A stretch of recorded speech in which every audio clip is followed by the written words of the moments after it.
Muy bien, hoy día, 2 de septiembre del 2020, vamos a empezar a desarrollar eh, el tratamiento de los estudios de impacto ambiental en el Perú, especialmente a partir del 2011 para adelante.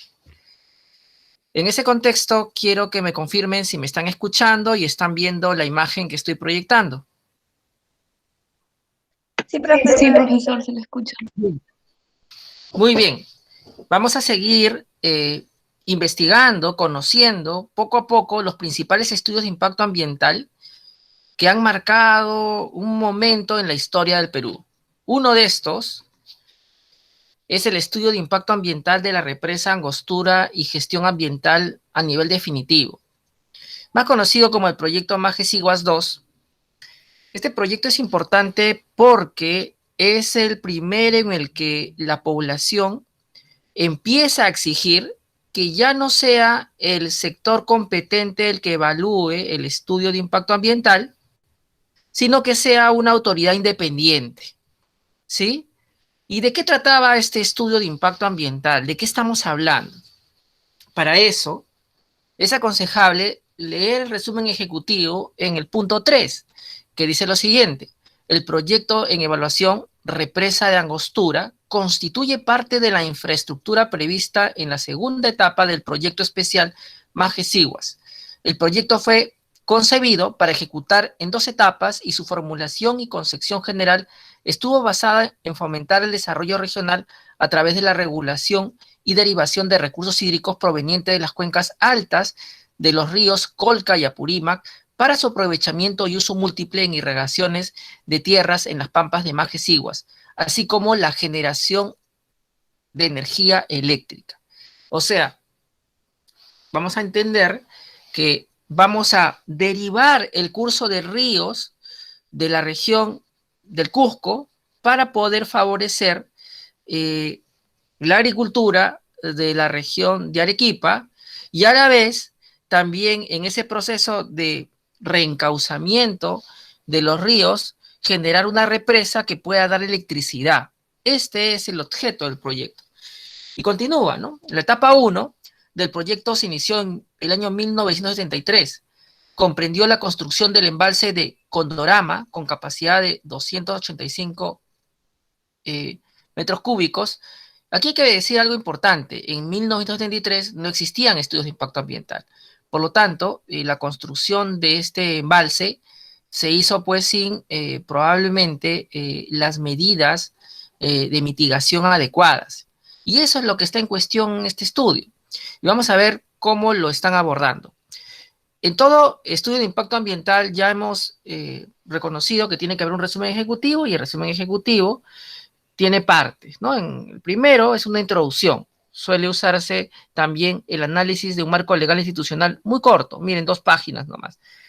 Y luego la descripción del proyecto, que es el que estoy leyendo, Luego de eso, vamos a identificar cómo está la zona antes de que el proyecto se eche en marcha. Y acá tengo una línea de base ambiental, o sea, cómo están los aspectos físicos, biológicos, y también dentro de la línea de base ambiental, vean, dense cuenta, en el punto 4.4 hay un componente socioeconómico. No se ha elaborado una línea de base especial que sea solo social, como en otros estudios de impacto ambiental que hemos revisado la semana pasada. Aquí se ha incorporado. Y eso puede ser un error que le ha costado al proyecto, vamos a ver, muy caro, ¿no? Al no haber identificado a la población y sus inquietudes y sus intereses. Luego de eso, luego de haber hecho esa fotografía del lugar, esa apreciación de cómo está el estado de las cosas antes de que inicie el proyecto, debo identificar cuáles son los impactos ambientales que puede generar este proyecto. Estamos hablando de una represa, una de las más grandes de la historia del Perú, y una derivación de recursos hídricos, de ríos, para otra región, para que tenga una agricultura más productiva. Eso, sin duda, el impacto que podría generar es que aquellos que tienen actualmente agua en una región, por ejemplo, como el Cusco, podrían tener preocupaciones porque el agua que tenían ya no va a ser la misma en cantidad y podrían afectarse con estrés hídrico. Es una preocupación legítima, sí, pero no solo es la única. Podría ser que la represa que se construya para poder, de alguna forma, represar el agua y tener a su caída electricidad, podría, a propósito de un sismo, fracturarse y generar una gran catástrofe ambiental. Bueno, estos impactos potenciales tienen que preverse en el estudio de impacto ambiental. No todos esos impactos, por ejemplo, también podría ser que el movimiento de agua genere la aparición de mosquitos, los cuales generen una incidencia de dengue o zika en la zona, entre otros. Esta identificación de impactos ambientales se hace fundamentalmente para poder luego construir lo que se conoce, y está en el punto 6 de este resumen ejecutivo, como el plan de manejo ambiental, donde se supone que están todas las medidas para evitar que el impacto del proyecto sea negativo, y si lo fuera, eventualmente se mitigara ese impacto, ¿no? Si es que las medidas de prevención, de evitación, fallan, esas medidas de mitigación que he implementado para que no se afecte la población ni el ambiente, se ejecuta lo que se denomina un plan de contingencia, que está en el punto 7. Y la Corte Interamericana lo ha dicho en una opinión reciente, cuando Colombia le pregunta cuáles son las obligaciones que tiene un Estado americano. Le dice que un estudio de impacto ambiental, además de tener participación ciudadana, además de ser intercultural, además de tener consulta previa, tiene que tener un plan de contingencia. Y pues, en este plan de contingencia se prevén medidas inmediatas para contener cualquier impacto negativo que aparezca de una manera imprevisible como consecuencia de la actividad, ¿no? Como consecuencia de la actividad misma, ¿no? Luego se suele poner conclusiones y recomendaciones para adelantar más o menos cuáles podrían ser puntos pendientes, ¿no? Es importante que en los estudios de impacto ambiental usted identifique un mapa, porque te permite entender dónde está el proyecto y la dimensión del proyecto. Aquí, por ejemplo, observan dónde está ubicada la posible represa, ¿no? Represa de Angostura, ¿no? Acá, en blanco, ¿no? Y luego tengo una central hidroeléctrica que se va a beneficiar justamente por el represamiento, ¿no? Ya hemos dicho que ya hay una represa existente de 70 y tantos, y seguramente aquí esta central hidroeléctrica con represamiento nuevo que va a haber se va a beneficiar de tener más electricidad. Eso lo vamos a descubrir en el ámbito del estudio de impacto ambiental, ¿no? Aquí, por ejemplo, dice embalse. El embalse abarcará las pampas La Calera en el eje río Apurímac y las pampas Pusa en el eje río Hornillos. La superficie de la cuenca captada asciende a 1.290.000 kilómetros cuadrados. La zona de embalse está conformada por sedimentos litificados con características típicas de un fondo lacustre, lo que permitirá contar con condiciones favorables para la impermeabilización del embalse. En el cuadro siguiente se presentan sus principales características, ¿no? Y acá están sus características. O sea, estamos hablando que voy a represar un espacio importante, acá está, por ejemplo, un espacio importante de un ámbito geográfico para que se convierta en la figura de abajo, ¿no? O sea, la figura que están viendo en la parte superior es lo que tendría descrita mi línea de base, ¿no? Mi línea de base ambiental, biológica, acá está, ¿sí? Y lo que proyecto y lo que debería ser el proyecto ya ejecutado sería la imagen siguiente, ¿no?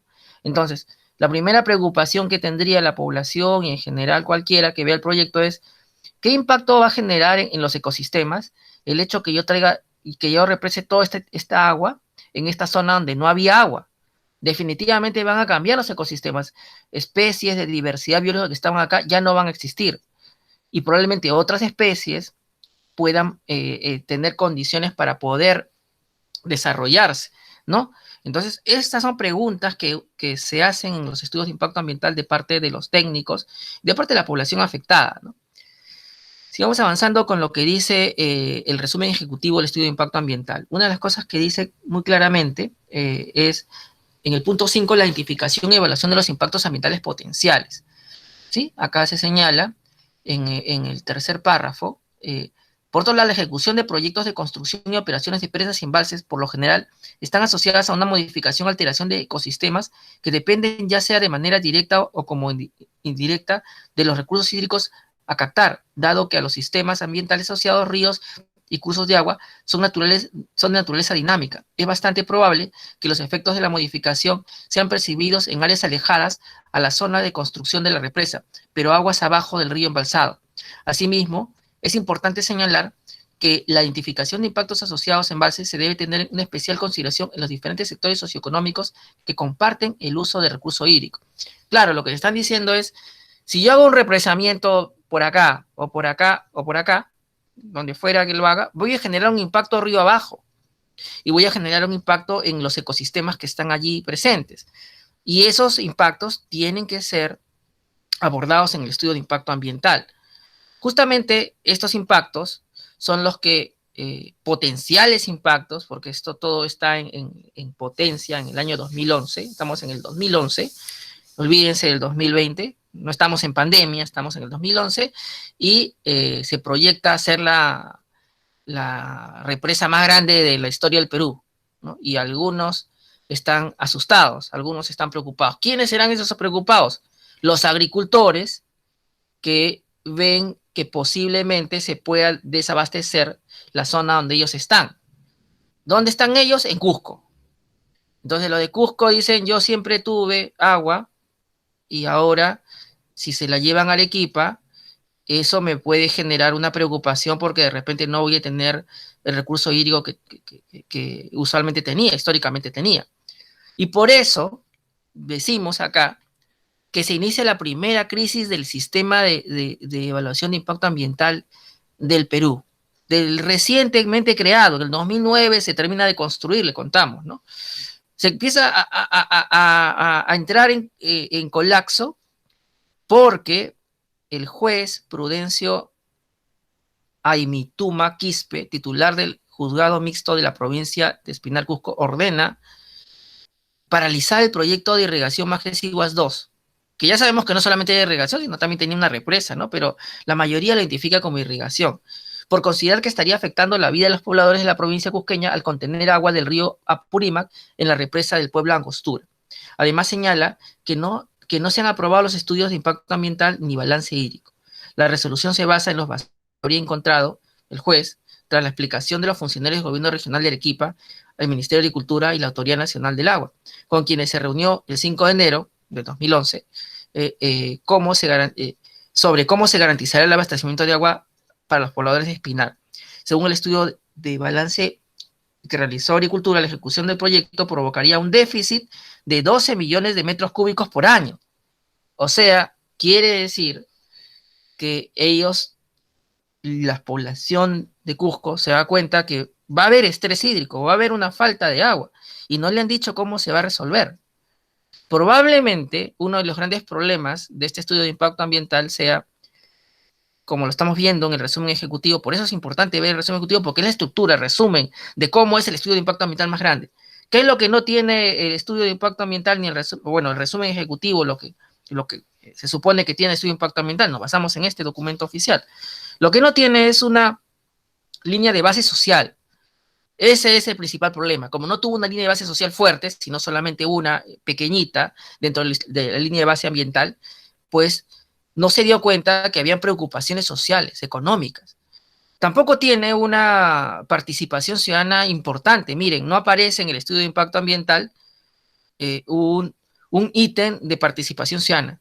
Tampoco tiene algún tipo de mecanismo de consulta previa al estudio de impacto ambiental. Como no tiene ninguno de estos mecanismos diseñados en el interior, incorporados, internalizados en el estudio de impacto ambiental, pues evidentemente se generó un conflicto social. El conflicto social, a nuestro entender, se debe, en principio, y como origen, en el diseño del estudio de impacto ambiental mismo, ¿no? No está bien hecho ni construido. Esto llevó a que judicialmente se desaprobara los estudios de confrontación de oferta de demanda de cuenca del río Apurímac al río Salado y del estudio de impacto ambiental de la Reserva Angostura, gestión ambiental a nivel ejecutivo, definitivo, presentadas por las partes demandadas.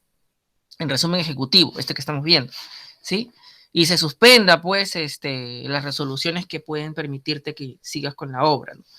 Esto, ¿por qué ha ocurrido? Porque en el ámbito del proceso judicial se identificó de que la parte interesada en desarrollar el proyecto era la misma que tenía que eh, evaluar el estudio de impacto ambiental. Entonces, se acude a un juez que se supone neutral para poder verificar si está bien aprobado, pero el juez no tiene estudios, expertise, y por lo tanto puede equivocarse, como probablemente pudo haber ocurrido en este caso, y de buena fe, ante este conflicto de intereses y ante la evidencia que él entendió suficiente, desaprobó un informe técnico para el cual probablemente debió requerir la opinión de un perito para poder saber si estaba bien o no aprobado. Yo no podría, como juez, abocarme a un acto administrativo.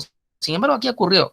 Y eso generó, pues, toda una crisis en el sistema de evaluación de impacto ambiental que nos hizo preguntarnos si ya no era momento de que haya una autoridad independiente al sector productivo que en este caso lleva adelante el estudio de impacto ambiental, como en este caso era agricultura y la Autoridad Nacional del Agua, y que existiera un ente que solo se dedicara a evaluar el estudio de impacto ambiental y no tuviera nada que ver con la actividad productiva. Esa es una de las cosas que ya se exigía porque era evidentemente necesario, y si no se resolvía, los jueces iban a tener que tomar la decisión de si está bien evaluado o no un estudio de impacto ambiental.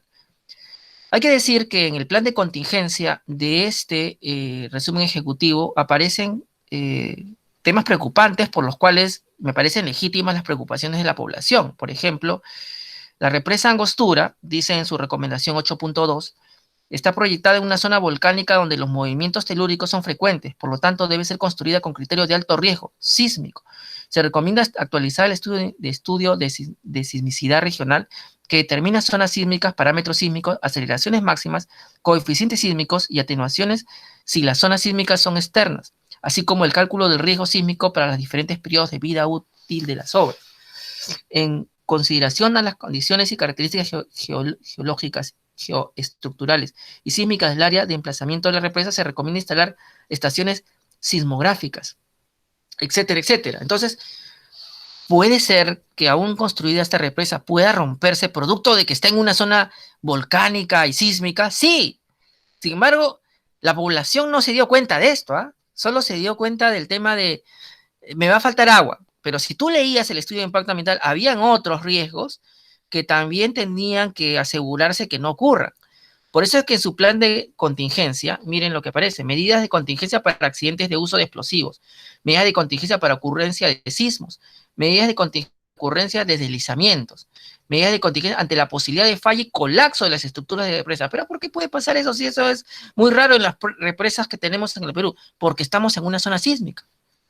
Entonces, teníamos que tener, por ejemplo, la implementación de un sistema de alerta temprano, que tenía que ser coordinado con la comunidad y con las autoridades locales. No se vio esto en el debate que hay judicial, ¿eh? Eso es interesante, que la ausencia de una educación en gestión ambiental de las partes no te haya visto estos temas que también son de gran relevancia. Solo por esta razón, además del estrés hídrico que podría provocar en potencia, tendría que haber habido una participación ciudadana más intensa, más intercultural y una consulta previa, porque definitivamente este proyecto podía afectar a las comunidades campesinas que estaban cercanas. El otro proyecto importante que vale la pena mencionar es el de Tía María. Pero antes de ir al caso de Tía María, yo quería mencionarles que el caso de Majes Iguas II llegó al Tribunal Constitucional. Y el Tribunal Constitucional lo que señaló fue lo siguiente, ¿no? Declaraba fundado el recurso de agravio del procurador público de la presidencia del Consejo de Ministros. Entonces dices, uy, ganó el Estado porque se entendió que el estudio de impacto ambiental estaba bien elaborado. No es así, porque cuando sigues leyendo, el Tribunal Constitucional en el punto 3 dice, ordena la realización de un nuevo estudio y definitivo estudio técnico de balance hídrico integral que será realizado en lo inmediato posible sobre iniciativa de 3 partes: Gobierno Nacional, Gobierno Regional de Cusco, Gobierno Regional de Arequipa, quienes definirán un plazo y condiciones de financiamiento de dicho estudio. Este deberá ser realizado y concluido por la Autoridad Nacional del Agua, y su desarrollo podrá escuchar la sustentación y opinión de parecer de profesionales académicos de los especialistas técnicos de dichos gobiernos, debiendo tomarse en consideración lo expresado en el fundamento 44 de esta. Pero además, y sigo más adelante, el resultado de este podrá ser sometido, si dichos 3 gobiernos así lo estiman pertinente, a la opinión técnica de una institución o especialista internacional de reconocida solvencia en la materia, así el mismo será concluyente e inobjetable, debiéndose remitir al Tribunal Constitucional, hecho lo cual el Supremo Intérprete dispondrá el archivo definitivo del presente proceso constitucional. O sea, no obstante que el Estado gana la acción, porque recuerden que había un amparo que se inicia en Cusco y luego llega al Tribunal Constitucional y se declara fundado el recurso de agravio aquí, el punto es que el propio tribunal quebranta al sistema de evaluación de impacto ambiental porque pone en manos de un tercero el que evalúe si este estudio técnico de balance hídrico está bien hecho o no. O sea, genera una especie de arbitraje ambiental bajo el cual un ente especialista internacional de reconocida solvencia va a evaluarlo. Entonces, ¿para qué está el Ministerio del Ambiente? Ni lo llamaron, ¿eh? El Ministerio del Ambiente aquí ya estaba creado, estamos en el 2011, y ni siquiera fue llamado, si no se acude a un tercero para que resuelva este problema. Ahí nomás nos vamos dando cuenta cómo el modelo de aprobación de estudios de impacto ambiental sectorial se va quebrando. Pero sin duda, lo que generaría el cambio radical al modelo que tenemos hoy día con la creación del SENACE serían 2 proyectos más, que es bueno conocer como parte de esta historia importante. Uno sería el proyecto Tía María, y el otro sería el proyecto Conga. Vamos por el de Tía María, pero vamos por el de Tía María en el ámbito del estudio de impacto ambiental. El estudio de impacto ambiental del proyecto Tía María, ahí está quien lo realiza, GeoService, en el 2013. Este es un estudio, no es exactamente el mismo año, pero he tomado el que he encontrado más disponible. En él se encuentra un marco legal, una breve descripción del proyecto, una delimitación de las áreas de influencia del proyecto, una descripción de la línea de base. Y la línea de base aquí ya no se precisa si es ambiental, social o biológica. Sin embargo, se precisa que hay un estudio de línea de base física, ¿no? Luego se señala biológica, ¿sí? Ya. Pero ¿dónde está mi línea de base social, estimados futuros colegas? No hay línea de base social. O sea, ¿no iba a haber población afectada con esta actividad de Tía María? Pareciera que no, porque no tenemos una fotografía de la población potencialmente afectada. Parecería que todo se reduce a un tema de ámbito físico, donde el clima es importante, la calidad del aire es importante, la hidrología es importante, y biológico, la flora, la evaluación hidrobiológica, o sea, los ríos, los mares, la fauna, pero no hay población aparentemente evaluada antes de que el proyecto minero empiece a funcionar. Entonces, aquí tenemos otro error del estudio de impacto ambiental que le va a costar caro, porque generaría conflictos sociales. Luego se continúa describiendo el proyecto en su etapa de construcción, en su etapa de operación, la mano de obra requerida. Luego se identifican y evalúan los impactos ambientales.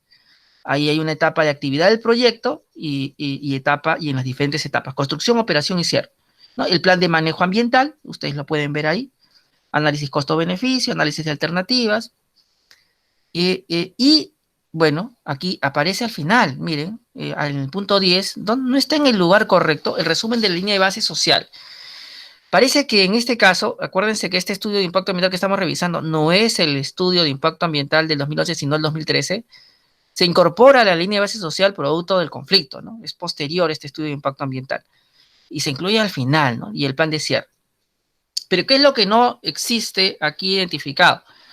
Una participación ciudadana intercultural ni una consulta previa al estudio de impacto ambiental. Esto es lo que hasta el día de hoy se reclama en la mayoría de proyectos mineros. No te dicen que no vaya adelante el proyecto minero en la mayoría, sino que me lo consultes, que es diferente. El proyecto minero Tía María comprende la explotación de dos yacimientos a tajo abierto, la Tapada y la de Tía María. Tajo abierto quiere decir que te abren un socavón en medio de un ámbito geográfico gigante. Eso es una operación de alto impacto. Por eso es un estudio de impacto ambiental detallado. Por eso llama la atención que no se haya hecho una participación ciudadana intercultural intensa y que no se haya hecho una consulta previa, que me parece que esto podría haber resuelto muchos de los problemas que tuvo el proyecto y por las cuales, ahora vamos a ver, el proyecto Tía María tuvo que ser sometido a, a, la revisión de un ente que no era el Ministerio de Energía y Minas, que para el 2011 era el que tenía la competencia, sino era el UNOPS, que es un órgano de Naciones Unidas. ¿Y por qué lo revisa el UNOPS? Porque debido a la protesta social de la población local afectada, se produce una protesta en Islay que deja 2 muertos y más de 50 heridos. Eso genera el espacio de una mesa de diálogo entre el Estado, la empresa y la población, y todos llegan al acuerdo de que el UNOPS revise el estudio de impacto ambiental si está bien hecho.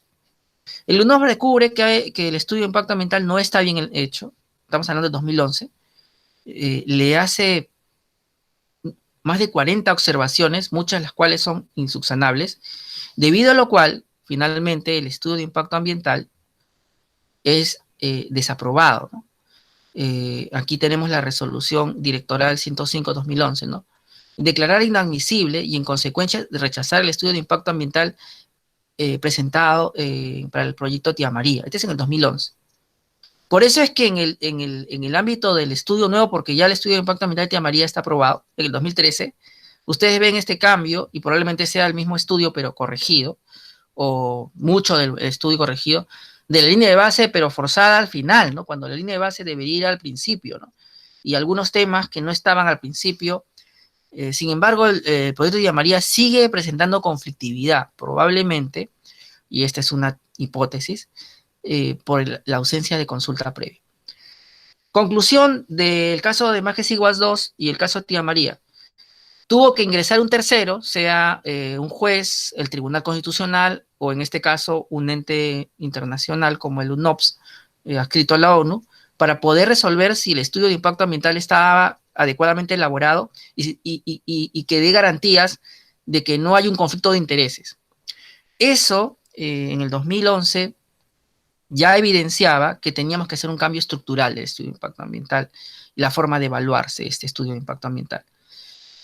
Y lo que puso definitivamente la gota que derramó el vaso del conflicto social es el proyecto de Conga. El proyecto Conga es un proyecto importante, y acá vamos a leer la descripción, que tiene básicamente como fin la obtención de minerales tan importantes como el oro.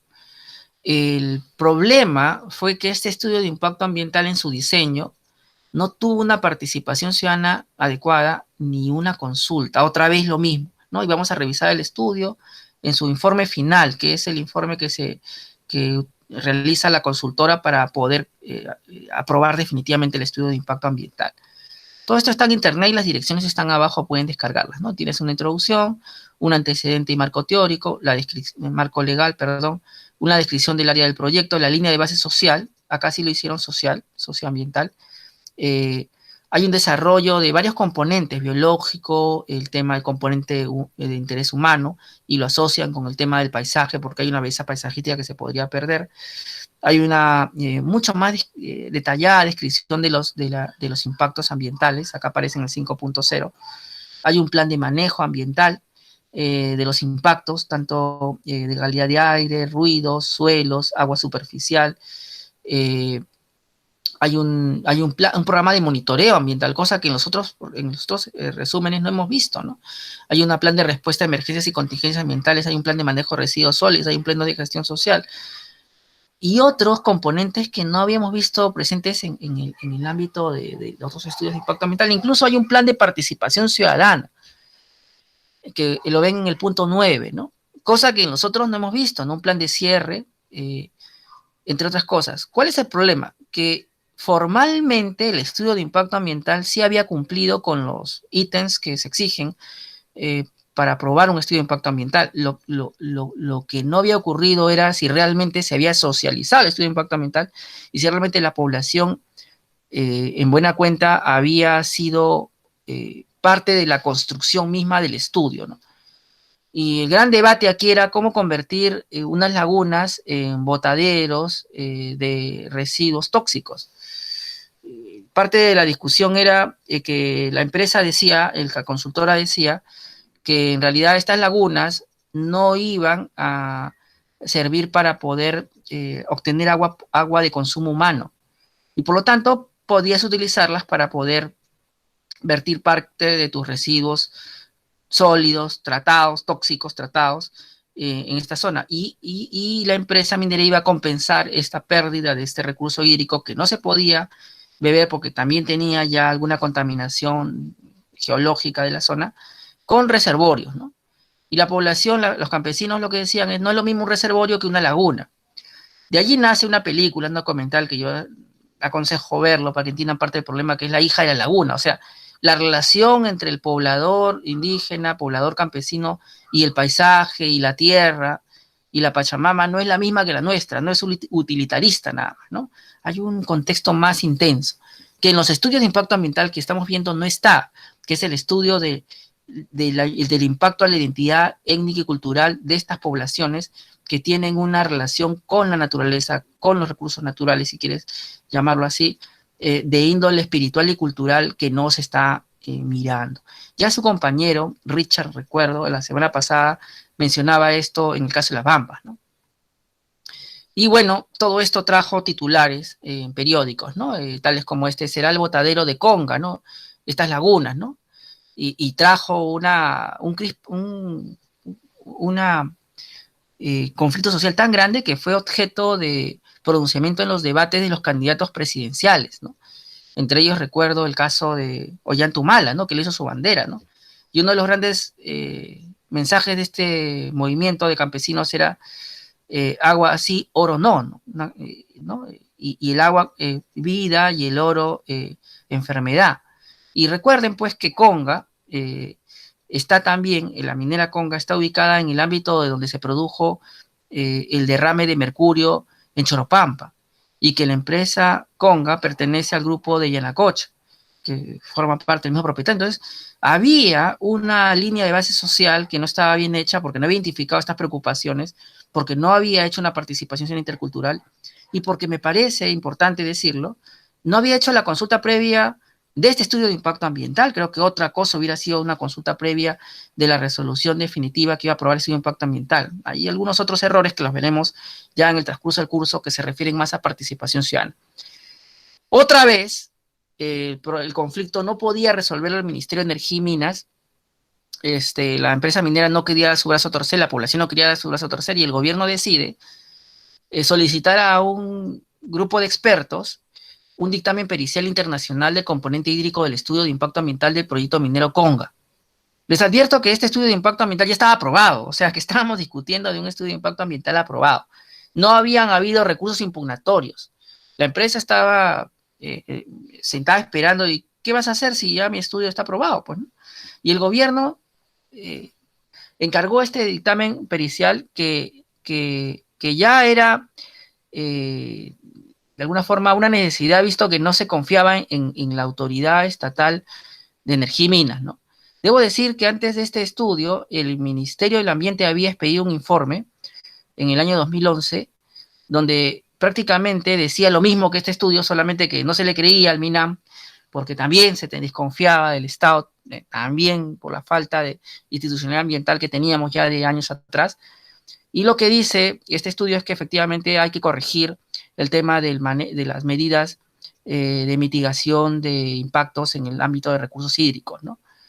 Este dictamen al final no era obligatorio a la empresa y la empresa voluntariamente podía o no implementar sus recomendaciones. Así quedó el caso. O sea, no es que se anuló el estudio de impacto ambiental ni nada de esto. Así quedó el caso. Sin embargo, aquí tenemos que decir que la universidad, a través de su clínica jurídica de litigio estructural, presentó un amicus curiae para el caso de la minera Conga, porque se armó un expediente, el 3673-2013 PA, el HTC, porque justamente se cuestionaba la forma como se habían elaborado este estudio de impacto ambiental, cómo no se había tomado esta pericia. Además de eso, hay un auto del tribunal sobre otro caso, me parece, no, el mismo caso. El caso se resuelve, este caso para el cual la clínica opina, con un auto del Tribunal Constitucional del expediente 3673-2013 PA, el HTC, donde el tribunal declara nulo todo el proceso y ordena que se admita la demanda, ¿no? O sea, este proceso sigue en curso, aparentemente, de lo que he estado ubicando en Internet. Y lo que señala es lo siguiente, que en el presente caso se observa que las instancias inferiores no se han valido de los instrumentos o otros que pudieran haber utilizado para determinar la amenaza cierta inminente del ambiente, ¿no? Limitándose a rechazar la demanda por considerar que no se ha agotado la vía administrativa y formalmente el proyecto Conga se encuentra paralizado. Lo que está en cuestión acá es si los jueces solamente deben ver el expediente y no deben, en el fondo, verificar si hay una afectación al ambiente de manera real y efectiva. Lo que el tribunal les dice a los jueces de primeras instancias es: usted tiene que aplicar principio de prevención, es su obligación custodiar el ambiente. Y por eso sigue, en el punto 11 dice que tal proceder que es contrario a la obligación de actuar con especial cautela en los procesos en los que se invoca amenaza de violación del derecho a vivir a un ambiente equilibrado y adecuado para el desarrollo de la vida. Conlleva a nuestro juicio la nulidad de todo lo actuado desde la resolución 1 de la fecha 23 de octubre del 2012, ¿no? Que declaró improcedente la demanda a los efectos que la CUO admita el trámite de la demanda y ordene de oficio la actuación probatoria que corresponda para procurarse una mayor convicción sobre los cuestionamientos del accionante, verificándose además, entre otros asuntos, los siguientes: se identifique el estado actual del estudio de impacto ambiental del proyecto Conga. Ya le dije, se aprobó. Cuando se presentó esta demanda no estaba aprobado. Una cosa es que el proyecto esté paralizado y otra cosa es que el estudio de impacto ambiental no esté aprobado. Estaba aprobado. Lo que no habían iniciado eran operaciones y tiene 5 años para hacerlo. El estudio de impacto ambiental tiene de vigencia 5 años. Si el proyecto Conga se encuentra ejecutándose total o parcialmente, si los reservorios que vienen construyendo la minera Yanacocha, y es verdad, eso sí estaba construyendo los reservorios, forman parte del proyecto Conga, y si dichos reservorios son parte de las denominadas medidas de mitigación y compensación establecidas en el estudio de impacto ambiental de dicho proyecto, verificándose la existencia y validez de los informes 001-2011, y bueno, continúa de otros temas mucho más técnicos. Lo que quería mostrarles con esto es que todo este caos administrativo se genera porque no teníamos una autoridad absolutamente imparcial. Para acabar con todo este caos, miramos a Chile, como siempre, ¿no? Como lo hicimos en el tema previsional, y vimos que en el servicio de evaluación ambiental, que ellos tenían un servicio de evaluación ambiental. O sea, lo que hoy día es el SENACE. Nos inspiramos aparentemente en este modelo chileno, donde hay una autoridad que hace este trabajo, y creamos el SENACE, ¿no? Pero antes de crear el SENACE, en el proceso también habíamos creado el Ministerio de Cultura, que se supone tendría que ver cómo es que los estudios de impacto ambiental se deben consultar, se supone. En todo esto, hay que considerar que el objetivo del Sistema Nacional de Evaluación de Impacto Ambiental fundamentalmente es identificar, prevenir, supervisar y controlar y corregir anticipadamente los impactos ambientales negativos. Yo diría y agregaría una interpretación más realista: socioambientales, porque los problemas de los estudios de impacto ambiental en los últimos años han sido sociales, además de los ambientales.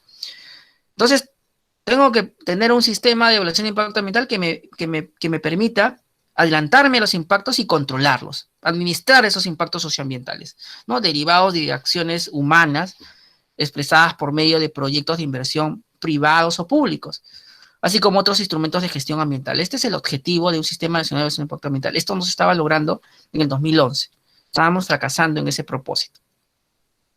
También estábamos fracasando en el propósito de llevar adelante los principios del sistema de evaluación de impacto ambiental, que básicamente, de acuerdo al reglamento de la ley del CIA, son estos 5, ¿no? La indivisibilidad de la gestión ambiental, o sea, los estudios de impacto ambiental tienen que estar articulados perfectamente a otros instrumentos como los límites máximos permisibles, los estándares de calidad ambiental, el ordenamiento territorial, etc. También estábamos incumpliendo un principio clave, el principio de participación ciudadana, pero no cualquier principio, sino uno que tenga interculturalidad y también que tenga un enfoque género, que es algo que se va construyendo más adelante. De complementariedad, porque los estudios de impacto ambiental tienen que, de alguna forma, articularse, por ejemplo, con las medidas correctivas, medidas preventivas, o mandatos particulares que haga el órgano fiscalizador, como es el OEF. De responsabilidad compartida, los estudios de impacto ambiental, para que funcionen, tiene que haber una coordinación entre Estado, empresa y sociedad civil, si no, no funciona. Y vamos a ver por qué. Y la eficacia del instrumento de gestión ambiental. O sea, no importa que se haya aprobado el estudio de impacto ambiental de Conga. Podríamos modificarlo si no cumple sus objetivos previstos en el propio estudio. Sí, porque no cumpliría con el instrumento de gestión ambiental. Yo puedo modificar un estudio de impacto ambiental si no cumple sus fines. No tengo que esperar 5 años. Sí lo puedo hacer. De hecho, lo hacen muchas empresas. Las entidades que están envueltas en todo este tema de la evaluación de estudios de impacto ambiental actualmente son las autoridades regionales y municipales, en principio, pero también autoridades nacionales y sectoriales, porque todavía los estudios de impacto ambiental semidetallados, por ejemplo, están a cargo del Ministerio de Energía y Minas y de otros sectores. Lo que han transferido hasta la fecha, la mayoría de sectores, son la posibilidad de aprobar estudios de impacto ambiental detallados, pero no semidetallados. Y en el caso de los gobiernos regionales tienen competencias sobre, por ejemplo, la aprobación de instrumentos de gestión de la minería, pequeña y mediana minería. Entonces, todavía no tenemos un sistema de evaluación de impacto ambiental unificado, tenemos un sistema fragmentado, ¿no? Y el Ministerio del Ambiente literalmente está pintado porque no evalúa estudios de impacto ambiental. Tiene adscrito al SENACE, pero no evalúa. Tiene la facultad de revisar aleatoriamente los estudios de impacto ambiental, cosa que hasta la fecha ha hecho solamente una vez. Resumiendo todo lo que hemos dicho en las últimas clases, que es importante tratar de comprenderlo. En el 1990, cuando empieza a gestarse lo que tenemos como gestión ambiental en el Perú, la forma de aprobar estudios de impacto ambiental era a través del sector competente. Por ejemplo, el sector energía y minas aprobaba concesiones mineras y hidrocarburíferas, pero también supervisaba y sancionaba su incumplimiento. Ya vamos avanzando y en 1994 el esquema continúa siendo el mismo, sigue aprobando el sector los estudios de impacto ambiental y sigue supervisando su cumplimiento, pero aparece una autoridad que es el Consejo Nacional del Ambiente, el CONAM, que se supone que debe coordinar con los diferentes sectores para efectos de que no haya superposición de competencias y no haya eventualmente una gestión ambiental que no esté integrada. Bueno, esto no lo hizo porque en el caso Cordillera Escalera, pues pueden ustedes dar cuenta que el CERNAP, el INRENA entonces, y Energía y Minas, pues en un mismo lugar querían conservar y querían explotar hidrocarburos, y se generó un conflicto y se generó una jurisprudencia producto de esa falta de articulación. Por eso que no hemos visto otro caso como Cordillera Escalera a la fecha, ¿no? Este conflicto se dio en un contexto donde no había una autoridad ambiental única, ¿no? Fuerte. Es, como ya hemos dicho, mediante el decreto legislativo 1013, que esto va acabando con la aparición del Ministerio del Ambiente y el OEFA y el CERNAP, el Servicio de Áreas Naturales Protegidas. Sin embargo, el sistema no estaría completo hasta que llegara, ya veremos más adelante, el SENACE, ¿no? Pero antes de que llegara el SENACE, que es en el 2012, veamos cómo estaba el ámbito de la gestión ambiental, ¿no? Lo primero que vemos es que en el conflicto de Majes Siguas II, Tía María y Conga, el modelo que teníamos era El mismo sector que promueve la actividad aprueba tu estudio de impacto ambiental, ¿no? Y lo supervisa y todavía lo sancionaba porque OEFA recién está naciendo. Acuérdense que estaba ahí recién armándose. La autoridad ambiental, si bien existía, que era el Ministerio del Ambiente, solo revisaba aleatoriamente los estudios de impacto ambiental, aprobaba los límites máximos permisibles, ojo, en ese caso sin opinión sin voto en Consejo de Ministros, sino él mismo lo hacía directamente, y tenía un CERNAP que tenía una opinión técnica favorable, vinculante. Claro, tenía el OEFA, pero al 2012 no estaba completamente implementado. Recién apenas a fin de año le daban el componente minero, ¿no? Ya lo vimos la semana pasada. Así que por ahora supervisaba el cumplimiento de las entidades públicas, tenía las funciones, pero no las desarrollaba, tenía la obligación de emitir informe técnico sustentatorio para los delitos ambientales, pero en este contexto aparece, y por eso lo ponemos abajo, y el peritaje de Conga, ¿dónde queda? ¿Dónde entra? No encaja. El peritaje ambiental de Conga no está en el modelo del sistema de gestión de contaminación, es algo que está por fuera, es una decisión política que finalmente termina cambiando el sistema, porque ya el MINAM prácticamente queda sin una autoridad rectora importante, ya un tercero lo está diciendo todo. En este contexto es que se decide crear al Servicio Nacional de Certificación Ambiental para Inversiones Sostenibles, que es el SENACE. Y acá está el cronograma que se tenía. Se supone que al 2015 todo habría de acabar. Hasta la fecha todavía se estaba implementando. Hemos avanzado bastante, pero fue un lento proceso. Se retrasó lo máximo posible la aparición del SENACE. Sin embargo, ya actualmente tenemos que el SENACE puede aprobar estudios de impacto ambiental de minería, hidrocarburos, electricidad, entre otros, ¿no? Y eso es algo bueno. No solamente eso, sino que ya vamos a ver que el SENACE va a crear un procedimiento de certificación especial para ellos, que se va a llamar el procedimiento de certificación ambiental global, ¿sí? Pero ya lo vamos a ver más adelante. O sea, el propio SENACE, en su construcción institucional, va generándose reglas propias. Sin embargo, y aquí una llamada de atención, con el SENACE ya creado, tenemos este ámbito institucional, ¿no? Esta fotografía. El sector productivo, que tienen unidades ambientales, ¿sigue aprobando estudios de impacto ambiental? La respuesta es que sí, porque la competencia que le da la ley de creación del SENACE, al propio SENACE, es aprobación de estudios de impacto ambiental detallados. A ver, ustedes que pueden deducir, ¿por qué creen que solamente estudios de impacto ambiental detallados se les dieron como facultad, como función al SENACE? ¿Por qué creen que solamente eso podía ser? ¿Qué dice nuestro compañero Juan Alexander, que siempre está adelantado? ¿Qué dice Pamela? ¿Por qué creen que sea?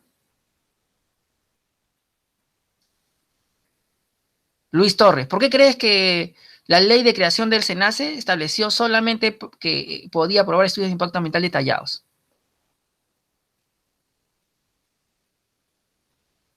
Yasser, usted que siempre interviene. Mailing, Lucy. Están muy callados. Se fue alguien, miren, ya viene 19 y 20 se escondió alguien. No se vaya a asustar, si no sabe no hay problema. Pero bueno, la respuesta, seguramente muchos de ustedes no la saben, están tímidos hoy día, es porque los problemas que habían generado el estudio de impacto ambiental detallado de Majes Iguas 2, del caso de Tía María y de Conga, son lo que hace nacer al SENACE. Y tanto es así que hace nacer al SENACE que se le crea para que resuelva la evaluación de impacto ambiental de estos estudios de impacto ambiental complejos. Pero no había una vocación de un cambio estructural, Daniela. Alexander, no había una vocación de cambio de todo el sistema, sino solamente parcharlo. Y el parche era que creó el SENACE solo para estudios de impacto ambiental detallado. ¿Resolví el problema, Fernanda? No lo resolví porque los sectores competentes en actividades productivas también podían aprobar estudios de impacto ambiental, pero ya no detallados, sino semi-detallados. O sea, seguía teniendo un sistema fragmentado, un sistema de gestión ambiental donde los ministerios seguían teniendo competencia, los gobiernos regionales tenían competencia y el SENACE también. Y esa es la fotografía que estamos mostrando en este momento, ¿no? Sectores ambientales como el MTC, Produce, Ministerio de Energía, podían aprobar su estudio de impacto ambiental hasta la transferencia al SENACE, e incluso transferido, podían aprobar los estudios de impacto ambiental semidetallados, ¿no? Acá está, ¿no? Y miren, esto es interesante, pues sobre todo para aquellos que les gusta la minería. El SENACE, como no fue establecido para resolver el problema de velar por una adecuada protección al ambiente y a la salud de las personas, no se le dio competencia para que pueda aprobar los PAMAS, ni los planes de cierre, ni los planes de abandono, ni los planes de remediación ambiental. O sea, el sector productivo seguía teniendo competencia sobre instrumentos de gestión que son tan gravitantes como, por ejemplo, un estudio de impacto ambiental detallados. Esto es un problema grave, porque el SENACE no es una autoridad ambiental en certificación ambiental completa, sino parcial, ¿sí? Felizmente lo dejaron conducir el registro de consultoras ambientales que antes era de competencia del Ministerio del Ambiente, ahora es el SENACE. Más adelante veremos que hay una vocación de corregir el error cuando dice la 3327, si no más no recuerdo, luego me puedo corregir, que en el futuro también el SENACE podrá aprobar estudios de impacto ambiental semidetallados. Ya, y en el futuro también serán los PAMAS y los planes de cierre y los planes de remediación ambiental. O sea, está incompleto. El asunto es que tenemos que tener una reforma integral. Así como necesitamos una reforma del sistema de pensiones peruanos, también necesitamos una reforma estructural de nuestro sistema de evaluación de impacto ambiental, porque actualmente convive la autoridad ministerial que aprueba estudios de impacto ambiental semidetallados y otros instrumentos de gestión ambiental, con el SENACE que aprueba estudios de impacto ambiental detallados, con los gobiernos regionales que también aprueban instrumentos de gestión ambiental para la pequeña y mediana minería artesanal. Y allí ellos promueven la actividad minera, aprueban el estudio de impacto ambiental y encima son los fiscalizadores. Porque OEFA no es fiscalizadora acá. O sea, el modelo de gobiernos regionales en el ámbito de pequeña y mediana minería es lo que era la gestión ambiental nacional en los 90. Y ya sabemos qué problemas trae eso, pero lo mantenemos. O sea, no hay una mirada integral de un sistema nacional de evaluación de impacto ambiental. Podríamos decir que existen en paralelo 3 subsistemas: el del SENACE, el de los gobiernos regionales, el de los sectores productivos, y por otra parte uno pequeño, que digamos que es el MINAM, porque tiene aún la competencia de revisión aleatoria de los estudios de impacto ambiental, la aprobación de la evaluación ambiental estratégica y la declaración de emergencia ambiental, que me parece que tranquilamente también podrían ser competencias del SENACE. Déjalo, MINAM, que sea grande, que sea adulto. ¿Lo vas a mantener siempre como niño o adolescente? El SENACE tiene que crecer, y yo creo que debe ser, y acá mi conclusión, el SENACE debe ser la única autoridad a nivel nacional que apruebe estudios de impacto ambiental de todos los niveles, porque su única función es esa. Si los otros sectores lo están haciendo y a la vez tienen un compromiso con la promoción de la actividad productiva, o encima supervisan y fiscalizan y sancionan, pues ya sabemos que esos sistemas, esos modelos, no son legítimos y generan conflictividad social. Generan una deslegitimación del propio Estado. No nos hacen bien, ¿no? Acá el OEFA, aquí lo he puesto acá transversal, sí supervisa los estudios de impacto ambiental semidetallados, sí. ¿Supervisa los estudios de impacto ambiental detallados? Sí, sí, sí lo hace. ¿Supervisa las consultoras ambientales? Sí lo hace. ¿Supervisa las actividades de los pequeños y medianos mineros? No. No, OEFA tiene que hacer todo. Si justamente una de las actividades más contaminantes es la pequeña y mediana minería, ¿cómo el OEFA no lo va a hacer si tiene un aporte por regulación? Los gobiernos regionales no tienen aporte por regulación. ¿De dónde van a sacar dinero para poder fiscalizar? Tal, ¿no? ¿Quiénes son las entidades de supervisión ambiental? El ANA, EDICAPI, los ministerios que tienen competencia, los gobiernos regionales que tienen competencia, ¿sí? Se supone. Pero, ¿cuál es el problema con esta función de supervisión de EFAS, de entidades de fiscalización ambiental? Que si descubre algún tipo de irregularidad, el OEFA no puede sancionarlo, no puede dictar medida correctiva, no puede dictar una medida preventiva, una medida cautelar, no puede hacer nada. Lo único que puede hacer es apelar al artículo 80 del del reglamento de la ley del sistema de evaluación de impacto ambiental y remitir esta irregularidad de incumplimiento de sus funciones de entidades de fiscalización ambiental regionales o ministeriales a la Fiscalía de Prevención del Delito y a la Contraloría General de la República para que vea responsabilidades administrativas. Esto es algo que se tiene que corregir. No parece que sea funcional. El OEFA debería poder aplicar sanciones a las EFAs que no están cumpliendo sus labores. Ahora, ¿no deberían haber EFAs y sus funciones deberían ser transferidas a la OEFA? Sí. Cuando estudiemos el sistema de fiscalización ambiental vamos a andar en esta idea, pero ya desde ya les digo que la OEFA debería ser la única entidad pública ambiental en el Perú que supervise, fiscalice y sancione incumplimiento de obligaciones socioambientales. Y el SENACE, el único entidad pública ambiental que evalúe instrumentos de gestión ambiental como estudios de impacto ambiental detallados, semidetallados y días. De esta manera se genera predictividad y de esta manera se tiene mayor imparcialidad. Esta es una de las cosas, no espero que compartan, pero que yo sí quería exponerles. Bien, ahora que tenemos ya el escenario claro de cómo funciona el Sistema Nacional de Evaluación de Impacto Ambiental y el estado de las cosas, que no me parece que sea algo fácil de entender, pero haberlo hecho sencillo. Vamos a dejar 5 minutos para que pregunten. Hoy día vamos a abrir el aula a las 7:23 para que escuchar sus preguntas.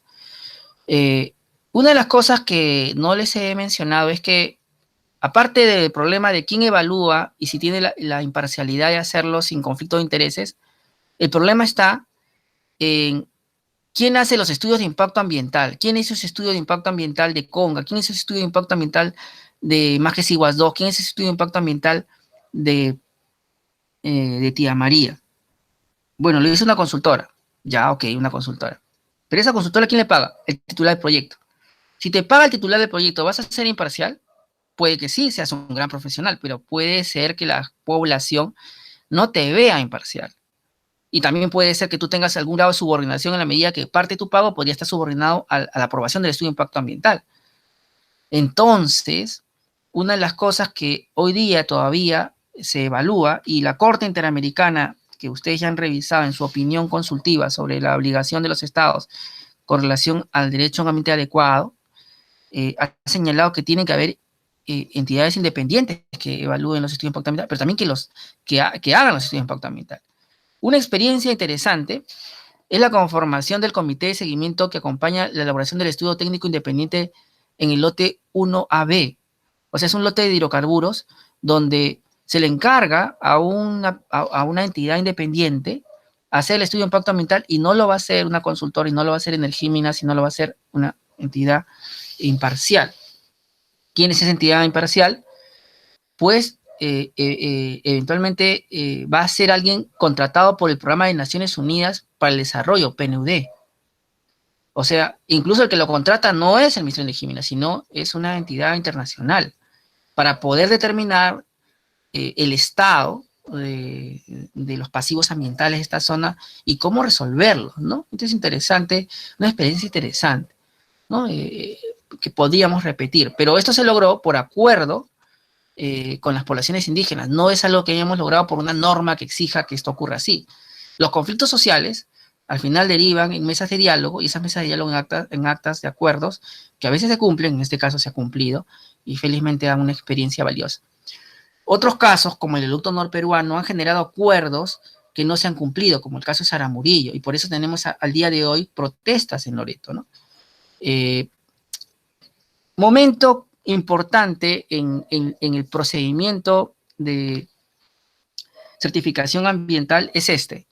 Cuando se aprueba la ley 3327, hay que recordar algo. Cuando teníamos la ley de Sistema Nacional de Evaluación de Impacto Ambiental con su reglamento, que vamos a ver, teníamos un procedimiento de evaluación de impacto ambiental que le vamos a llamar clásico, tradicional. Ese modelo básicamente tenía 5 etapas, ¿no? El primero es la presentación del estudio de impacto ambiental, ¿no? Luego te admiten el estudio de impacto ambiental, luego te evalúan ese estudio de impacto ambiental, luego te lo aprueban el estudio de impacto ambiental y luego lo ponen en marcha. Básicamente este es el esquema. ¿Cuál es el problema para algunos inversionistas de este modelo de aprobación de estudios de impacto ambiental? Que lo vamos a ver con más detalle en un momento. Que habían permisos habilitantes que no se aprobaban junto con la certificación ambiental. O sea, si requería permiso de la Autoridad Nacional del Agua, era independiente. Si requería permiso de CERFOR, era independiente. Si requería permiso de CERNAP, era independiente, etcétera. Entonces, se quejaron y dijeron, bueno, si voy a requerir permisos adicionales, ¿por qué no lo metemos en un solo procedimiento de certificación ambiental donde me den mis permisos habilitantes, por ejemplo, para deforestar, para usar agua, para mi proyecto extractivo, para hacer una investigación, etcétera, con mi certificación ambiental? Un combo, ¿no? El procedimiento tradicional, clásico, demora 120 días. Esta certificación ambiental global demora 150 días. Oh, demora más. No, es que no demora más. 30 días adicionales para que se incorporen los permisos habilitantes. Este es uno de los cambios que se produce con la ley 3327 y es parte de lo que se conoce como el paquetazo ambiental. En esta 3327 encontramos algo interesante, ¿no? En su décimo tercera disposición, Interambiente para estudio de impacto ambiental semi-detallado. Cuando el SENACE asuma la función de aprobar estudios de impacto ambiental semi-detallado en el plazo de la 3327, Ley de Promoción de las Inversiones para el Crecimiento Económico y Desarrollo, aplicará el proceso de Interambiente y disposiciones al presente reglamento, en lo que corresponde. O sea, creas el SENACE, luego le creas una en el 2012, en el 2016 sale esta ley 3327 que te dice, SENACE, tú vas a hacer una certificación ambiental global, también conocida como Interambiente, así también le llaman, pero en el futuro espero darte también los estudios de impacto ambiental semi-detallado al que también puedes aplicar este procedimiento especial llamado Interambiente o certificación global, ¿sí? O de una institucionalidad que ya no existe. Muchísimas gracias. Bien, ahora vamos a hacer un breve resumen de lo que ya hemos dicho. Entonces, en conclusión, tenemos un procedimiento de certificación ambiental tradicional o clásico, que es el que se rige por la ley del sistema de evaluación de impacto ambiental y su reglamento, que es en el modelo donde no había inicialmente SENACE y que se mantuvo, que a pesar que nace el SENACE, se mantiene vigente, pero ¿para quiénes? Se mantiene vigente para los ministerios, para los gobiernos regionales. Pero aunque usted no lo crea, para el SENACE mismo, porque la opción de elegir por la certificación global o Interambiente es una opción que debe el administrador solicitarla. Si no solicita, el SENACE entiende que es la tradicional, ¿sí? Vamos avanzando en esta tradicional. ¿Cómo es la tradicional? La tradicional, fundamentalmente, su principal diferencia con la de Interambiente es que no te da permisos habilitantes, entre otras cosas. Pero antes de entrar a la tradicional, tenemos que evidenciar que para hacer una evaluación de impacto ambiental, primero tenemos que haber aprobado estándares de calidad ambiental. Si tienes estándares de calidad ambiental, puedes establecer límites máximos permisibles, o sea, el máximo en que yo puedo contaminar determinado recurso natural sin que afecte a la salud o al desarrollo de la vida a mí. Tendría que haber una evaluación económica ambiental de los impactos del proyecto para saber si es o no beneficioso para la sociedad hacerlo, ¿no? De repente es más costoso depredar y no lo hago. Tiene que haber una participación ciudadana con la población. Recuerden que la evaluación de un estudio de impacto ambiental es antes de que se haga ese estudio de impacto ambiental, durante su propia elaboración y en la propia evaluación del estudio de impacto ambiental. Y no menos importante, y yo voy a estar incidiendo en esto, está el tema de la consulta previa del estudio de impacto ambiental. Yo creo que el racismo estructural en el sistema de evaluación de impacto ambiental se expresa en la omisión expresa en la mayoría de legislación de gestión ambiental y del Sistema Nacional de Gestión Ambiental de la palabra consulta previa o del mecanismo. Si hoy día vemos una discriminación y racismo hacia lo indígena, que se expresa, por ejemplo, en lo que ustedes han visto de un señor insultando a un serenazgo, o de un abogado insultando a un policía, o de una congresista insultando a un político, y que el insulto sea indio, serrano, indígena, etcétera, evidencia que hay un problema estructural en nuestra sociedad, que hay que, y Alexander, ahí también tienes que incorporar tu habilidad, cómo hacer la interculturalidad viable en un procedimiento de evaluación de impacto ambiental que es abiertamente invisibilizador del otro indígena, ¿no? De la población. Sigamos avanzando y vamos a revisar la legislación brevemente en el que se basa este sistema, este modelo de certificación ambiental tradicional o clásica, ¿no? La legislación en la que se basa es básicamente la Ley de Sistemas de Evaluación de Impacto Ambiental 27446 con sus modificatorias. Una de sus modificatorias es el Decreto Legislativo 1078, pero han habido otras recientes, ¿eh? Pero esta es la publicación del MINAN, la que estamos utilizando. No está actualizada completamente, pero nos ayuda, ¿no? Aquí también se señala el Decreto Supremo 019-2009 MINAN, que es el reglamento, ¿no? En este reglamento se señala, y vamos a ver más adelante, que todos los sectores deben adecuar su reglamentación a estas disposiciones, o sea, tener un solo modelo de aprobación de estudio de impacto ambiental universal, ¿no? Único. Aquí aparece lo que a Juan Alexander y a mí nos ha apasionado durante largo tiempo, ¿no? La resolución ministerial 239-2010 MINAN, ¿no? Que establece la revisión aleatoria de los estudios de impacto ambiental aprobados por autoridades competentes. Hoy día no sabemos para qué diablo servirá, pero en su momento era como un mecanismo híbrido para que no digan que no quisimos darle al MINAN la posibilidad de evaluar estudios de impacto ambiental. No le dimos eso, le dimos, aunque sea esta revisión aleatoria. ¿Para qué sirve? Para al menos conocer, para investigar, para tener la línea de base de qué calidad tienen los estudios de impacto ambiental de forma y fondo, pero para más, no. También tenemos una resolución que es la primera en actualizar el listado de inclusión de proyectos de inversión del Sistema Nacional de Evaluación de Impacto Ambiental. ¿Qué ocurría?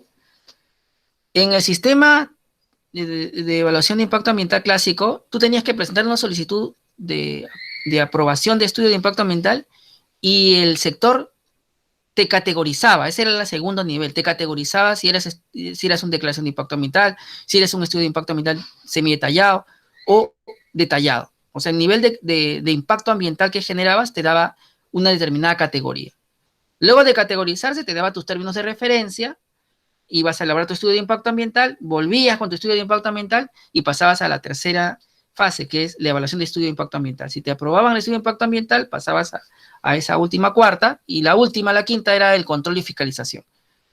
Esto, con el listado de proyectos, se fue perdiendo, porque como ya había un listado y ya se han actualizado muchos más recientemente, ya no tenía que ser categorizado, porque yo ya sabía expresamente cuál era mi categoría, ¿no? Si era una carretera interoceánica, bueno, me toca un EIA detallado, pues, ¿no? Y ahí está la lista, imaginemos, ¿no? Entonces, si soy tipo tía María, me toca un EIA detallado, ya está la lista, no tengo que preguntarle, porque ya hay un listado de acuerdo a la dimensión y envergadura de mi proyecto.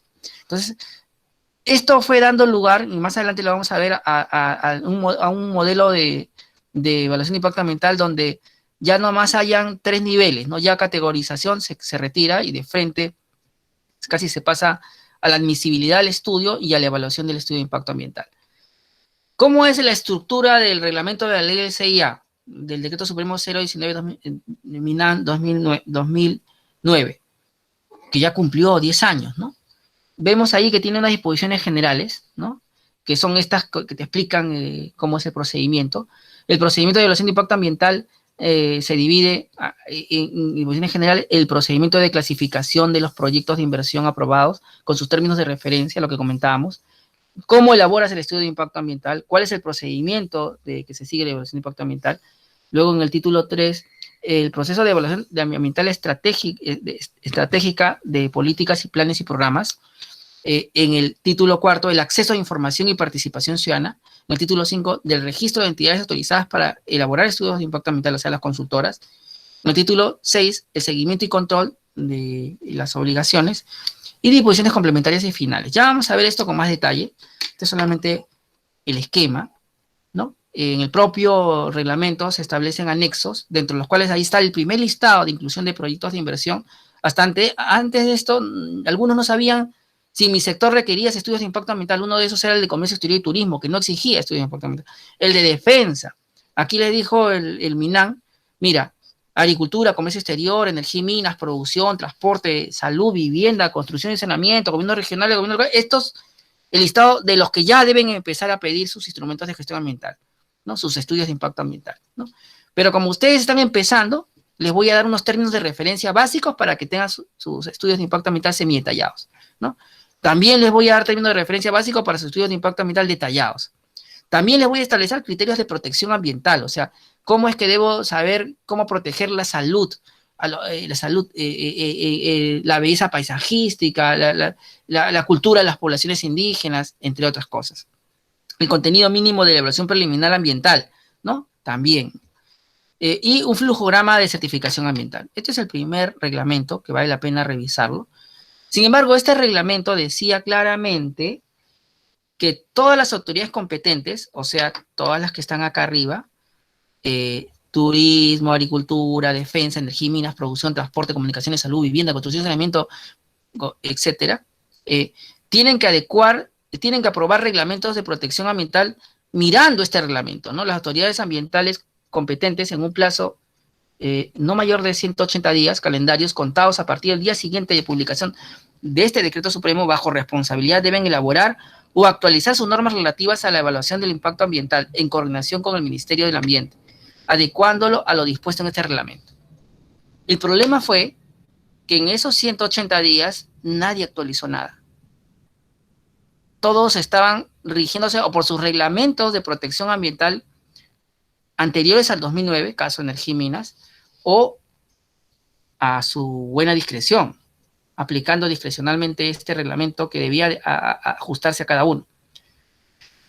Es recién, a partir de acciones de cumplimiento que se inician desde la sociedad civil, que el Ministerio de Vivienda se pone las pilas y aprueba en el 2012 el Decreto Supremo 015 de 2012 Vivienda y aprueba el primer reglamento de protección ambiental adecuado a este 019 2009 MINAM, que sería el de vivienda, saneamiento y construcción. Acá lo ven, ¿no? Esto es algo importante, ¿no? Aquí está su modificación de este reglamento que se da en el 2017. Están atentos ahí actualizándolo. Vivienda y construcción. Agricultura y riego también no quería cumplir con los 180 días y tuvo que interponerse una acción de cumplimiento a través de la sociedad civil para que vía cumplimiento judicial lo hiciera. En este caso, lo hace a través del Decreto Supremo 019-2012 AG, que aprueba el reglamento ambiental del sector agrario, ¿no? Aquí tenemos otro reglamento. El sector de hidrocarburos tampoco quiso hacerlo y tuvo que llegarse hasta el Tribunal Constitucional, donde se admite la demanda y se ordena que la primera instancia vea el caso para efectos de que apruebe su reglamento de protección ambiental en actividades hidrocarburíferas, ¿no? Que es el Decreto Supremo 039-2014 EM, que se ha modificado, si no me equivoco, también he puesto la modificatoria. La modificatoria del reglamento de protección ambiental en actividades hidrocarburos se da con el Decreto Supremo 032-2015, ¿sí? Vamos a ver qué pasó con otros sectores. Con Produce. Produce tampoco lo cumplió a los 180 días, que debería ser básicamente ahí nomás en el 2010. Tuvieron que pasar largos 5 años para que Produce aprobara su reglamento de gestión ambiental para la industria manufacturera y comercio interno, mediante el Decreto Supremo 017-2015 Produce. ¿Sí? Aquí lo aprobó. Sigamos avanzando. En el ámbito de la actividad minera, también se aprobó la actualización de su reglamentación en el 2014 mediante el Decreto Supremo 040-2014, Reglamento de Protección y Gestión Ambiental para las actividades de explotación, beneficio, labor general, de transporte y almacenamiento minero. También se aprobó en el año recientemente, en el 2017, el Reglamento de Protección Ambiental para actividades de exploración minera, Decreto Supremo 042-2017, EM, ¿no? Y se aprueba también recientemente un formato de ficha técnica ambiental, ¿no? Que es un instrumento que vamos a estudiar más adelante, pero lo que yo quiero que visualicen en esta última parte de la clase es cómo es que la reglamentación de aprobación de estudios de impacto ambiental es reciente, la adecuación que tiene, cómo es que hay una resistencia de los sectores a formalizar una actualización de sus normas de aprobación de estudios de impacto ambiental. Acá tenemos el Decreto Supremo que modifica el Reglamento de Protección Ambiental para actividades de exploración minera, el Decreto Supremo 019-2020, reciente, vean, ¿no? Donde se aplica el silencio negativo, ¿no? Vamos a ir terminando. El de transporte y comunicaciones también es de reciente data. Se aprueba mediante el Decreto Supremo 004-2017 MTC, el Reglamento de Protección Ambiental para el sector transporte, que se modifica también me he puesto la modificatoria, pero se modifica también recientemente. El de electricidad, también recientemente se ha aprobado el Reglamento para la Protección Ambiental de Actividades Eléctricas, el Decreto Supremo 014-2019 EM, literalmente 10 años después de cuando debió hacerlo, ¿no? Y la pregunta, me pregunto, Alexander, Pamela, Fernanda, ¿y cómo han estado aprobando su estudio de impacto ambiental si no tenían estos reglamentos en los años anteriores? Bueno, como creían conveniente, ¿no? No lo hacían con reglas preestablecidas y especiales, ¿no? Como acá se plantea. Entonces, recordamos nuevamente, todos estos reglamentos eran importantes para, de manera precisa, identificar, prevenir, supervisar, controlar y corregir anticipadamente los impactos socioambientales negativos que generan estas actividades productivas, ¿no? Por eso es importante. Entonces, vamos a ir cerrando con estas conclusiones que me parecen importantes. Todos estos reglamentos tenían que cumplir los principios del CEIA, sí, de indivisibilidad, de participación ciudadana, de complementariedad, de responsabilidad compartida, de eficacia de los instrumentos. Entre ellos, uno de los principios más importantes es el de indivisibilidad. Y con eso acabamos estos breves minutos. ¿Qué es el principio de indivisibilidad? Imaginemos que yo tenga una carretera como la interoceánica, o un proyecto como el tren eléctrico, o un proyecto como el metropolitano. Imaginemos que ya sé cuál es la dimensión del metropolitano, del tren eléctrico o del aeropuerto Jorge Chávez. Pero decido aprobar estudios de impacto ambiental por segmentos, ¿no? La parte del tren eléctrico que va a San Juan del Lurigancho, un estudio de impacto ambiental. La parte que está por San Juan de Miraflores, otro estudio de impacto ambiental. Y la parte intermedia entre ambos, otro estudio de impacto ambiental. ¿Tendría 3 estudios de impacto ambiental? ¿Lo podría hacer? No. Porque la evaluación de impacto ambiental se ve por proyecto de manera integral, la totalidad del proyecto. Está prohibido fraccionar el proyecto de inversión para hacer instrumentos de gestión ambiental fraccionados. Y esto lo dice el SENACE y este es un principio fundante del sistema de evaluación de impacto ambiental. Y las veces que haya un fraccionamiento, van a haber problemas porque no va a poder evidenciarse la totalidad de impactos, sino solamente impactos parciales. El SENACE ha creado unos lineamientos para la aplicación del principio de indivisibilidad del impacto ambiental a cargo de su evaluación. Sin embargo, tanto el SENACE como el Reglamento de Protección Ambiental del Sector de Transporte y Comunicaciones hacen una excepción. En proyectos de transporte sí se puede fragmentar. O sea, los proyectos que estábamos conversando, podías tener esa licencia, lo cual es algo que contradice el propio principio de indivisibilidad y que vacía de contenido. No hay tiempo para profundizar, pero les prometo abordarlo en las próximas clases, ¿no? Acá les pongo, por ejemplo, lo que dice el reglamento de protección ambiental del sector de transportes, ¿no? Dice, en el marco de la sección prevista en el segundo artículo, segundo párrafo del artículo 16 del reglamento de la ley del CIA, podrán tramitarse una certificación ambiental fraccionada los proyectos de inversión pública de las siguientes características, que sean de naturaleza vial, formulados y evaluados y aprobados por tramos, infraestructura ferroviaria y sistemas de transporte masivo, que se desarrollan en zonas urbanas o interurbanas, que estén siendo consideradas ejecutadas por tramos. En caso de proyectos referidos a párrafos presentes, se tomará en cuenta los siguientes criterios. Los titulares tramitarán certificación ambiental fraccionada por cada tramo. Y no continúo porque no hay mucho tiempo, pero lo que yo les quiero manifestar es justamente la fragmentación de un instrumento de gestión ambiental y sus perjuicios se puede ver en la interoceánica. O sea, la interoceánica es una carretera enorme, que los impactos había que verlos integralmente. Cuando los ves parcialmente, pues no ves que de repente puede haber con una carretera tráfico ilegal de madera, tráfico de estupefacientes, trata de personas. No, el proyecto tiene que ser integral. Si yo tengo un proyecto que ya sé sus dimensiones, tengo que hacer un estudio de impacto ambiental integral, un instrumento de gestión ambiental total. Aquí este es uno de los pocos reglamentos donde se rompe ese principio de indivisibilidad. Los principales instrumentos de gestión ambiental, con eso nos quedamos hoy día, son 3. Las declaraciones de impacto ambiental, que en su original versión, esto vamos a ver lo que ha cambiado recientemente, en la ley 27446 decía que eran propias, la declaración de impacto ambiental, para aquellos proyectos que no originaban impactos ambientales negativos de carácter significativo. Por ejemplo, una actividad de guía de turismo, ¿no? Llenabas tu declaración jurada, decías los posibles impactos que generaba el guiado, de repente bota basura las personas que estás guiando, de repente quieren marcar el árbol. Viendo estas cosas tú las puedes controlar, ¿no? Como son impactos, se supone, no significativos, con una declaración jurada de cómo vas a manejar estos impactos de los turistas que vas a llevar por un área protegida, por ejemplo, por una zona de amortiguamiento, se controla.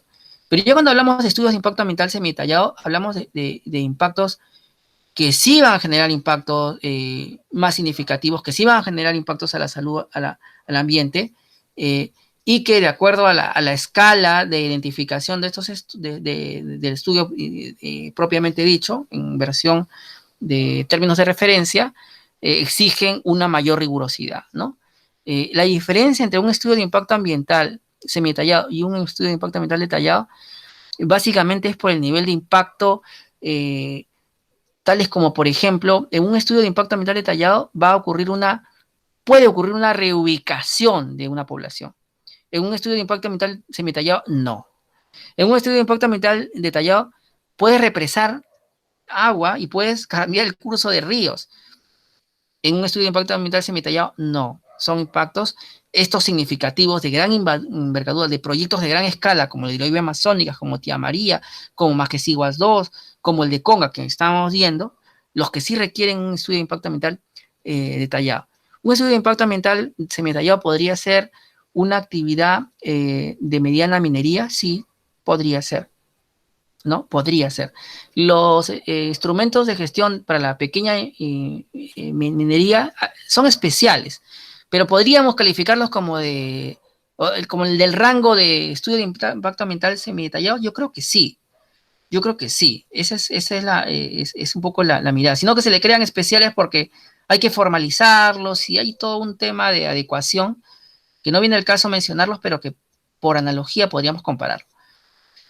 Cerrando lo que decíamos hace un rato, actualmente saber qué tipo de estudio de impacto ambiental me corresponde es más fácil porque hay un listado.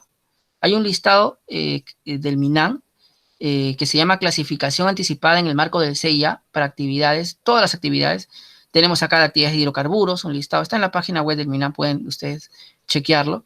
Tenemos de todas las entidades, minería, tenemos de transporte, tenemos de industria y comercio interno, saneamiento, tenemos para temas de residuos sólidos, etcétera. Entonces, cerremos la clase diciendo lo siguiente.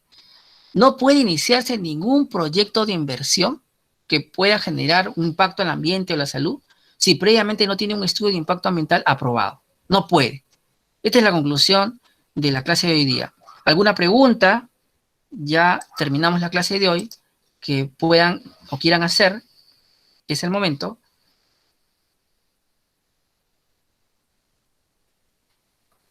No habiendo más preguntas, vamos a dejarles nosotros sí una pregunta a ustedes sobre la clase de hoy día.